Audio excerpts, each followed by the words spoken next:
یہ جو ہم طلباء کو پڑھاتے ہیں نا، آج آپ دستار فضیلت میں آئے، یہ جو ہم علم سکھاتے ہیں، جو ہمارے اساتذہ کے پاس بیٹھ کے پڑھتے ہیں، اور یہ جو مدارس میں باقاعدہ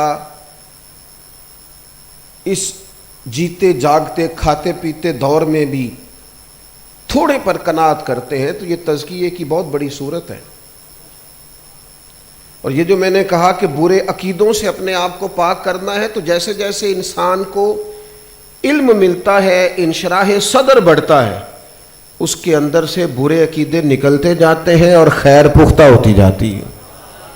بغیر علم کے عقیدے کا ٹھہراؤ آتا، یہ جب بندہ اس کے دلائل پر واقف ہوتا ہے، پھر اسے انشراح صدر نصیب ہوتی، پھر اسے باطن کی آنکھیں ملتی۔ میرے عزیز، سختی آ گئی ہے دلوں میں، آپ یقین کریں، ہو گئی تھی غلطی یار کسی بندے سے، پر معافی مانگ کے آئے۔ ہم نے بھی کسی کے کہنے پہ صلح کر لی ہے، پر ہم نے معاف نہیں کیا۔ طبیعتیں سخت ہیں، اور اس طرح کا ماحول بنا دیا گیا کہ چھوٹے چھوٹے اختلافات نے ہماری طبیعتیں بھانجوں بھتیجوں کے حق میں، عزیزوں کے حق میں، چچا کے حق میں، ماموں کے حق میں سخت کر دی۔ پوچھ لے کسی پڑوسی سے کہ اس کا اپنے پڑوسی کے بارے میں خیال کیا ہے، پوچھ لیں۔ طبیعتوں میں سختی ہے، چھوٹی چھوٹی باتیں لے کے ہم نے اپنے مزاج تلخ کر لیے، ہم اس سختی کو محسوس نہیں کرتے، حالانکہ حضور نے جن لوگوں کی تربیت فرمائی تھی نا، نبی کریم علیہ الصلاۃ والسلام نے جن لوگوں کو سینچا سوارا تھا اور ڈائریکٹ مشکات نبوت سے جنہوں نے فیض لیا تھا، ان کے دل اجلے ہو گئے، توانا ہو گئے، اور کبھی ہمیں سکھانے کے لیے اور کبھی امت کو تربیت کا انداز سکھانے کے لیے جب وہ سوالات کھڑے کرتے تھے تو اندازہ ہوتا تھا کہ وہ کس کس طرح اپنے باطن کو سنوارنا چاہتے ہیں۔ ہم نے تو ہر نیا فیشن اپنایا ہے، ہر نیا رنگ اپنایا ہے، کیونکہ ہم اچھا نظر آنا چاہتے ہیں، اچھے ہونا نہیں چاہتے، اچھے نظر آنا چاہتے ہیں، بھلے لگنا چاہتے ہیں، بھلے ہونا الا ماشاء اللہ۔ ایک ایک بات صحابہ نے، یعنی ایک شخص نے آ کے عرض کی، یا رسول اللہ دل سخت ہو گیا، کرم فرمائے۔ تو کریم نے اس شخص سے فرمایا، موت کو یاد کیا کر، جب تجھے خیال آئے گا نا کہ مر جاؤں گا، دنیا سے جاؤں گا، پھر یہ سختی ٹوٹے گی۔ کیونکہ جو لوگ اپنی موت کا تصور کرتے ہیں، مجھے قبر میں جانا ہے، یہ ٹھاٹھ باٹھ، یہ آنا جانا، یہ شاہی او پیاں دس دیاں قبراں جنہاں تے پھول پئے، ادھروں تے کوئی بھی نہیں آمدہ، پر ادھروں لکھاں گئے۔ یہ موت کا ذکر تیرے دل کو نرم کرے گا۔ ایک اور شخص نے کہا، یا رسول اللہ دل سخت ہو گیا۔ اللہ کرے آپ کو سمجھ آئے۔ تو حضور فرمانے لگے، کوئی یتیم مل جائے تو اس کے سر پہ ہاتھ پھیرا کر۔ یہ نہیں فرمایا اسے کھانا کھلا، اگرچہ وہ بھی اس میں داخل ہے۔ یہ نہیں فرمایا کہ اسے گھر لے کے دے، اس کی پرورش کر۔ فرمایا پیار سے اس کے سر پہ ہاتھ تو پھیر، جس کے سر پر باپ کا سایہ کوئی نہیں۔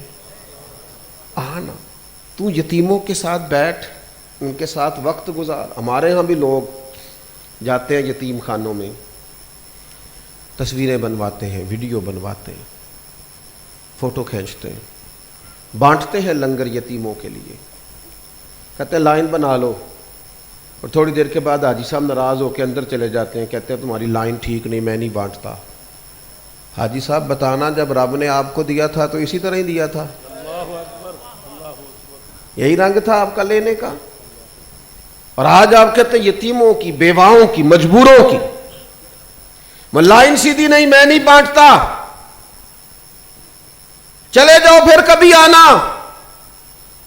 وارث شاہ مان کری نہ وارثاں دا۔ طبیعت سخت ہو گئی، کریم فرمانے لگے یتیم کے سر پہ ہاتھ پھیر تاکہ تیرے دل کا قفل ٹوٹے، بند دروازہ کھلے، تیرے دل میں نرمی پیدا ہو۔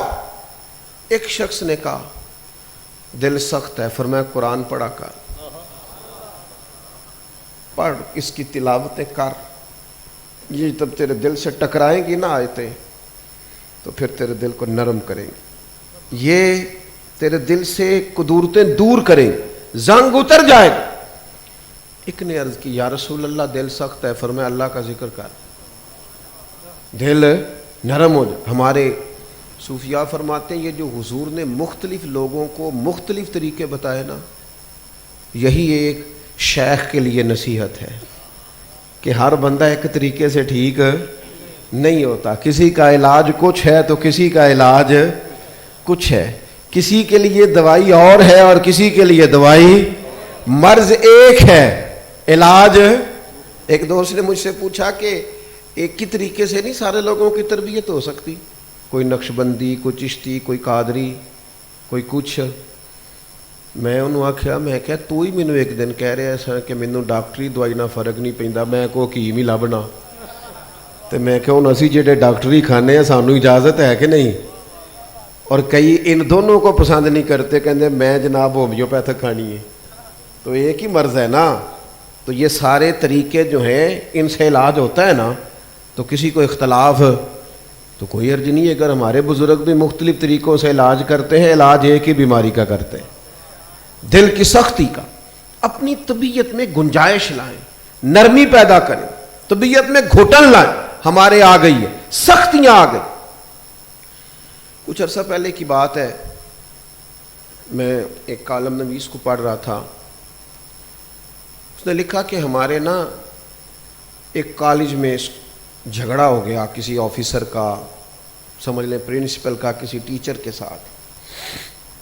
یعنی وہ ٹیچر سب سے قابل تھا، لیکن پرنسپل سے جھگڑا ہو گیا تو ٹیچر صاحب نے بیچاروں نے کوئی سخت بات کر دی ہوگی، تو ماں بدولت جب افسر ہوں تو پھر تو نہیں نا برداشت کرتے، آپ کی جرت کیسے ہوئی؟ انہوں نے کچھ ایسا کر دیا کہ وہ تبادلہ کرنا ضروری تھا۔ کہتے ہیں کہ لوگوں نے پریشرائز کیا، اسٹوڈنٹس نے، بعض طلباء کے والدین نے، کہ استاد قابل ہے، طالب علم مانوس ہے، بات کی سمجھ آتی ہے، تو علاقے کو ضرورت ہے، آپ مہربانی کریں، نہیں مانے۔ پھر انہوں نے نا اس متعلقہ ٹیچر کو مجبور کیا کہ آپ چلو معذرت کر لیں۔ انہوں نے معذرت کر لی، لیکن اس صاحب نے کہا کہ چونکہ میری شان میں بے ادبی ہوئی ہے، لہذا بچوں کا نقصان ہوتا ہے تو ہو، آپ سب اگر کہتے بھی ہیں تو کہیں، چونکہ میری شان میں بے ادبی ہو گئی ہے، اور یہ معافی بھی مانگ رہا ہے۔ اور اس نے کہا جی معاف تو میں کر دوں گا، پر باقی ٹیچروں نے دیکھ لیا ہے، وہ بھی دلیر ہو جائیں گے، لہذا یہ جائے ہی جائے۔ انہوں نے پھر ایک بڑی عجیب بات لکھی، لکھتے لکھتے کہنے لگے یہ نا ہمارا مجموعی حال ہو گیا ہے، ہم اتنے سخت ہو گئے ہیں کہ ہم ذاتی مفاد کو ہمیشہ، ذاتی مفاد کو ملی مفاد پر ترجیح دیتے ہیں۔ ہم یار عجیب بات نہیں، لوگ یتیموں کا مال کھا جاتے ہیں،